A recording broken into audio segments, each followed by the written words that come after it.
On today's wrestling news, is Stone Cold Steve Austin gonna wrestle at WrestleMania? Alexa Bliss is cured and heading to Saudi Arabia. But Lesnar can fix wrestling. And a major title change on Monday Night Raw. Sort of. I'm Adam Wilborn. And I'm Phil Chambers. And this is the news. But first up, a huge possible return coming at WrestleMania 38. Now this has originally come from Meltzer, obviously, the Wrestling Observer, and he confirmed that WWE want Stone Cold at Mania 38. Obviously, it's in Dallas, Texas, so there's quite a big tie-in there, but Fightful Select have added more to this, saying that WWE have been seriously trying to get Austin. A little quote from it is just that they have made a significant overture towards Stone Cold Steve Austin. Overture? Desperately trying to get him into a match at WrestleMania 38. But obviously, he's 57 now, and he last wrestled in 2003 at WrestleMania 19. Yeah. So it's quite the time to be away to make your comeback, but like they say in wrestling, never say never. There's no actual concrete information on it just as yet, but Fightful say that their sources have said that it ranges from being coy to saying that they assume it will happen.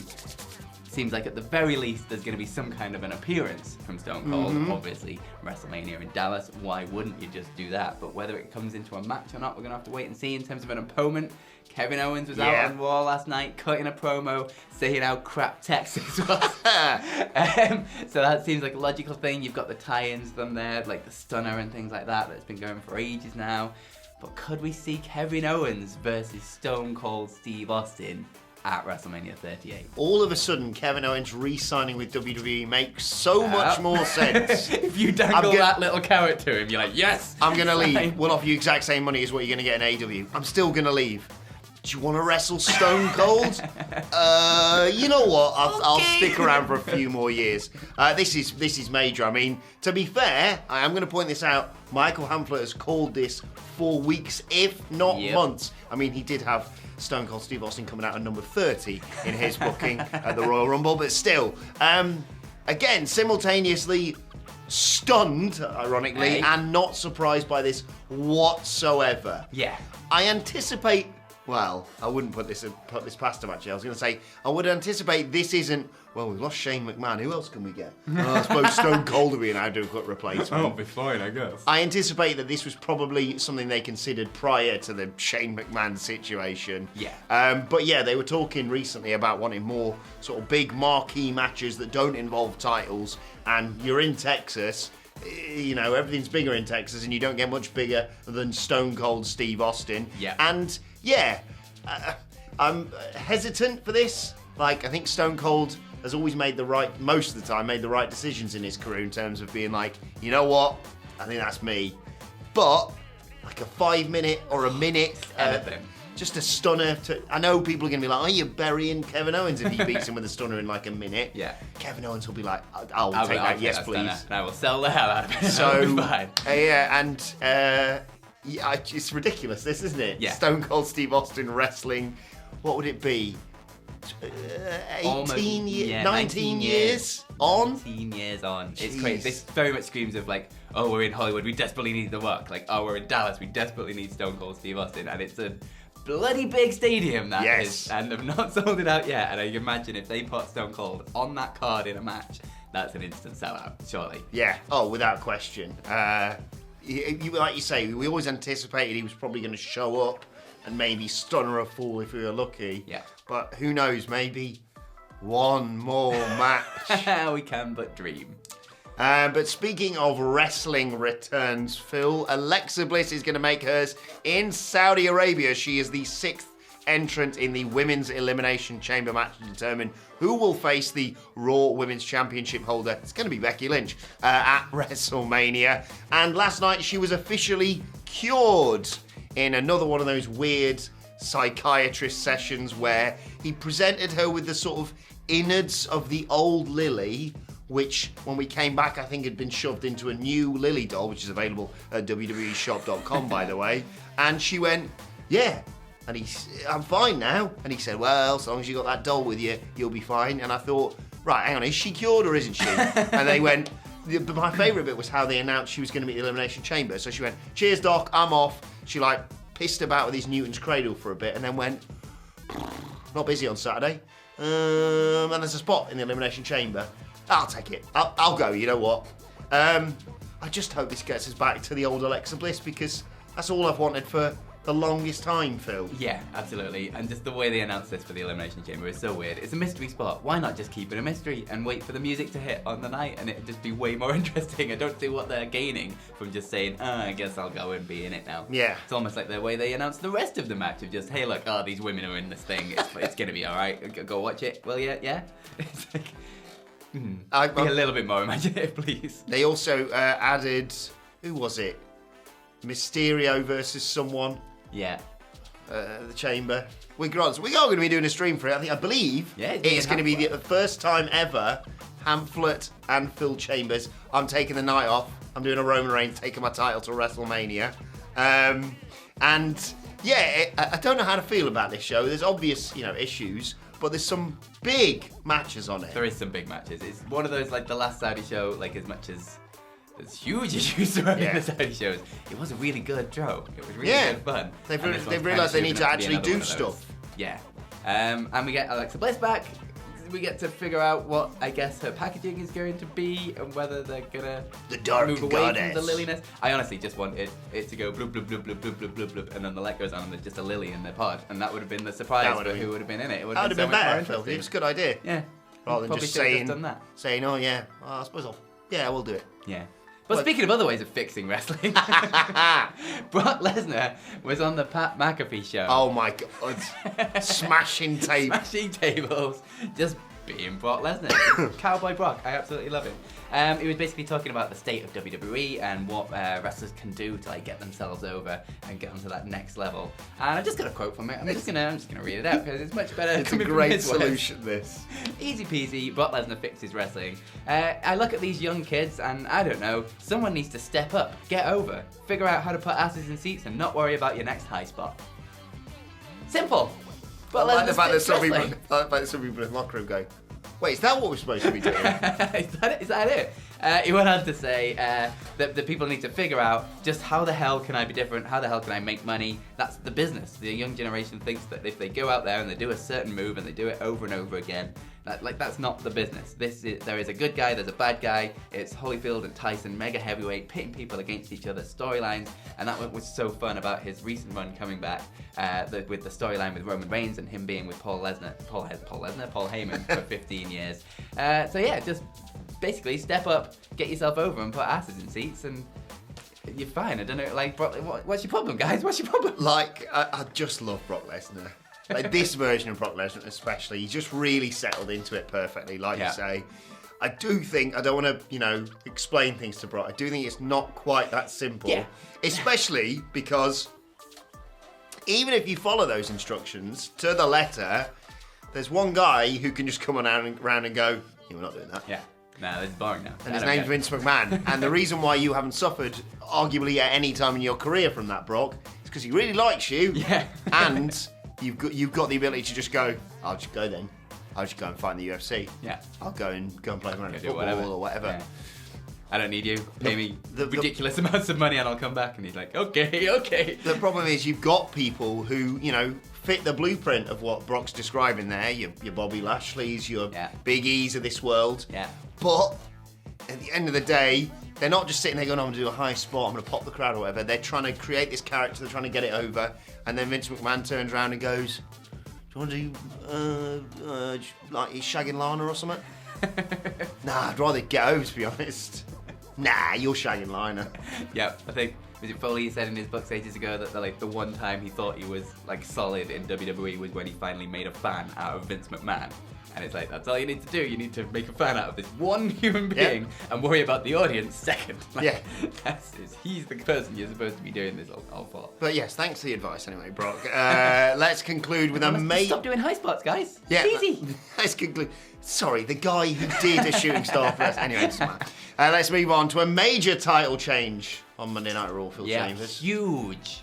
The the 24/7 championship change hands. Normally, we obviously wouldn't report on this, but Dana Brooke is the third longest reigning champion of all time, and I think had the second longest reign ever at 84 days. But it's all over. It all ended on Valentine's Day. We reported last week about this weird new romance storyline they'd set up between Dana Brooke and Reggie, and they, well, executed it on Raw last night. Just like that. Reggie took her out for Valentine's Day. She was still just friend-zoning him left, right, and centre. There were attempts to win the title from Akira Tozawa, Tamina, and of course the brilliant R-Truth, who pretended to be a waiter. And then, as she hugged and kissed Reggie because he helped her get away with it once again, he said, let's take it, can we go any further with this? Where's this relationship going? Yeah. Can we take it to the next level? She went, nah, you're a friend and you'll be a lovely boyfriend for someone one day, but just not me. And he went, fair enough, friends it is. Rolled her up 1, 2, 3. He's got the 24/7 championship. Not only that, he also concluded by saying, I guess friendship does have its benefits, and then she had to pay for dinner herself. Yeah. Hey, at least they spent a week on this romance story. I love the fact that 24/7 championship's back. Like, it's ridiculous. It's a stupid title, obviously. Yeah. But I did like when they actually cared about writing it into storyline. Like, yes. Jinder Mahal getting pinned on a plane was genius. Yeah. All the stuff with R-Truth and Drake Maverick was spot on. It was just when it was just like, oh, there's the 24/7 champion walking backstage, and then there's loads of people running after him. That was it. Like, you have this entire, 40-odd writers, just have one guy think for 10 minutes about the 24/7 title each week, because you've got 3 hours to build, so you might as well. I'm not gonna lie though, I am slightly disappointed in this because I was kind of looking forward to the wedding and then like him going, it's like rolling her up into a cake and then pinning her in the cake. It would have been absolutely amazing. But hey, at least we got something. Also, if only someone had called that the 24/7 championship was going to change hands last night. Oh, I did. I called it on the Raw Preview podcast because I have literally never been wrong with any prediction ever. Never. Right, let's move on to your Twitter questions at WhatCulture WWE. Of course, you want to get in touch with us. First question today comes from Papi Banderas. What a name. Nice. Who says, with the history that they already have, wouldn't it be smart to have Reigns versus Lesnar versus Rollins as the main event of WrestleMania? The story being Seth Rollins somehow finding his way into the match. I would quite like this. I think that would be an interesting spin on it. We've obviously done the Lesnar Reigns stuff before, but they've definitely not paid it off properly. But chucking Reigns Rollins into the mix there's a little wild card kind of thing. I kind of like this. Yeah. Back to 31, was it? I don't know whether they're going to do title for title. I feel like that's probably the direction they are heading in now, unfortunately. Unfortunately for the likes of Bobby Lashley, I mean. But, yeah, chuck Seth Rollins. I like that because it's like, I know they haven't done they did it in Saudi, but they haven't done the proper Reigns versus Brock one-on-one Mania, and they finally got it right. They finally got to the match that they wanted to give us years and years and years ago. Yeah. But, I don't know, Rollins is certainly making a case for himself, and it is quite a nice dynamic, because you do have, not base behaviour, but babyface Brock Lesnar, heel Roman Reigns, and then kind of in the middle is just Seth Rollins, who's a bit of an arsehole, but isn't as much of an arsehole as he was. And Kevin Owens, by the sounds of things, isn't going to be involved with him. doing his Austin stuff, so Rollins going to need something to do. Oh, so that's really good of Owens to be like, my mate's in bloody the main event, and I'm just here in Texas not doing that. This is bollocks. Glass smashers. Yeah. There you go. Second question today comes from Jobber C137, who says, since AEW doesn't want Shane O'Mac, then it's official. He's going to Impact. What would you like to see his first feud be? Shane O'Mac, sweaty Shane O'Mac in Impact. Okay, 100%. It's Sami Callihan, and it's him hitting him with a baseball bat. Let's just get it over and done with, shall we? Wow, I didn't even think about that. Friend of the channel, Sami Callihan, fighting and hopefully battering Shane O'Mac. I'll just say, first of all, I was going to say, friend of the channel, Moose. Yeah. No, don't want him anywhere near Moose, or certainly not the Impact World title. Yeah, too prominent. Matt Cardona, let's have some sort of death match with him. I mean, you got the inspiration. Sports entertainment. I would do the inspiration. Of course. The bit that I do. But as you can hear, my throat is kind of buggered today, and I've got a couple of podcasts and maybe a voiceover to do today. So let's just. I got it. Right. And I don't know who or what Black Taurus is, but I was looking at the roster and I thought that guy versus Shane O'Mac. Basically a big bull. Of course. Final question today comes from Mr. Phoenix on Twitter, who says, I'm just saying, Bron Breakker versus Dolph Ziggler for the NXT title at WrestleMania isn't the craziest idea, right? Obviously, Ziggler was wrestling on Raw last night, and Ciampa was there on commentary. They've been seemingly suggesting Ziggler potentially after Bron Breakker does and probably retains the title against Santos Escobar, I believe, at Vengeance Day tonight, in fact. What do you reckon? I like this. NXT title, WrestleMania stage, Dolph Ziggler bumping all over the shop. Yep, I do like this. It'd be a big win for like Bron Breakker on a big stage. They've got 2 nights of WrestleMania to fill, so it's not like they're kind of short on spots in the card. I like it. Just a little bit of a spotlight match for NXT. They've done it. Have they done it once before? Is it once? Yeah. Is that it? Yeah, Pete Dunne did something, didn't he? But they should definitely do this more. Yes. Like, I don't know why they don't. It's like WrestleMania is so big, just put the big highlight on NXT. The only time they did it was when they were like, cool, take the title off Rhea Ripley and put it on Charlotte Flair. Yes. Bad decision, that. Very bad decision. Yeah. But anyway, let's move on to today's and finally. And I just wanted to share with you, in case you haven't seen it, following Monday Night Raw, the selfie that Brock Lesnar took with Austin Theory. He's got his cowboy hat back on. Austin Theory is selling the F5. I've taken this from WWE on BT Sports Twitter page. And I think it's all right to steal stuff from them because, they stole stuff from one Michael Hamfler, who did a brilliant thread on Twitter over the weekend all about wrestlers in white gear. And BT Sport WWE on Instagram thought, that's a good idea. Why don't we just do it? So how about crediting, like, at least give the credit for the idea. I know he's not invented wrestlers in white gear, but 2 days, Phil, it was. 2 days. Difference. It's still trending, Hamflet's thread. Cheeky bastards. Anyway, Brock Lesnar taking selfies. Not something I needed to see. Not something I thought I needed to see, and yet, yes, please. I think I want to see Cowboy Brock Lesnar do just anything. Honestly, he's just absolutely brilliant. Just like riding a horse around, just having a nice time. I'm worried this might diminish our viewership, but I'm going to say it anyway. Okay. If you're watching this and you see Brock Lesnar, go and ask him for a selfie. Go on. He clearly likes taking them. So I'm sure he won't be bothered by people pestering him at airports and stuff for selfies. Absolutely fine. Why wouldn't he? He's nice now. Look at that. Let us know your thoughts. Smashes their face like a table in the Pat McAfee show. Get more sturdier tables, Pat McAfee, is the only advice I'd give you.